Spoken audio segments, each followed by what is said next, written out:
Рамадан айының 10 көне, адаккы көндәре. Пәйгамбәрбез саллаллаһу алейхи ва салламның бер хадисендә шунда һүзләр әйтелә: "Иннамал аъмалу бинният", һәр бер эш ниятенә карап кабул ителә дип.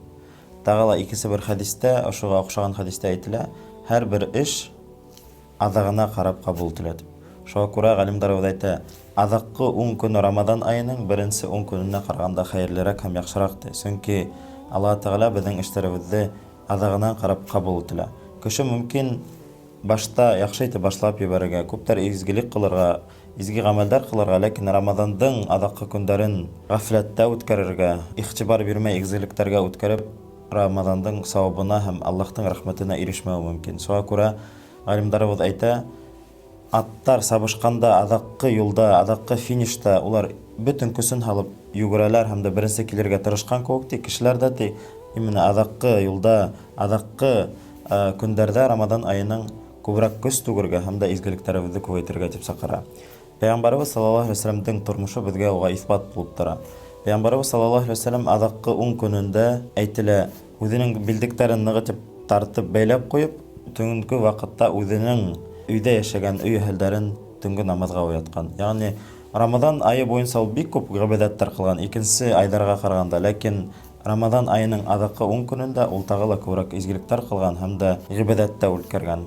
Был адаккы 10 көндә Ләйләтул Кадр кисен, Кадр кисе дип әйтәбез, 10 көндә табырга мөмкин дип галимнәребез әйтә һәм дә хадисләрдән yetkерелә. Пәйгамбәрбез саллаллаһу алейхи ва саллям шунда һүзләр әйтә: "Адаккы 10 көндә Кадр кисен эзләгез" ди.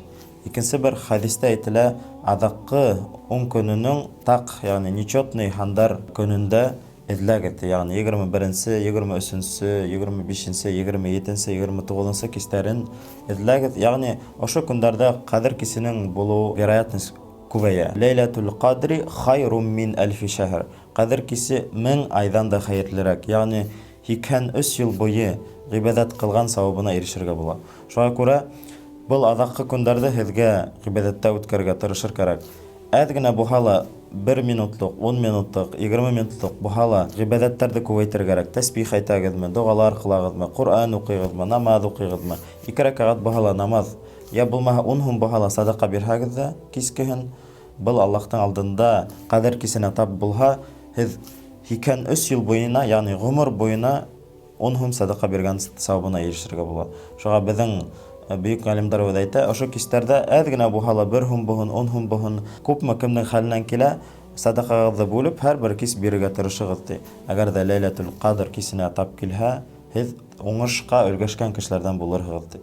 Шуңа Аллаһ Субханаһу ва Тәгалә әйтә, кемдә кем Ләйләтул Кадр кисен табып та гыйбадәттә үткәрә, уның гөнаһлары гафу ителә дип хадистә Пәйгамбәр саллаллаһу алейхи ва саллям әйтә. Һәм дә Айша радиллаһу анха һора: "Я Расулуллаһ, әгәр дә мин Кадр кисен тапһам, нимә эшләйем? Ниндәй дуа кылайым?" Тия Пәйгамбәр саллаллаһу алейхи ва саллям өйрәтә, ошондай дуа кыл ди: "Аллаһумма иннака афуун тухиббул афва фаъфу анни".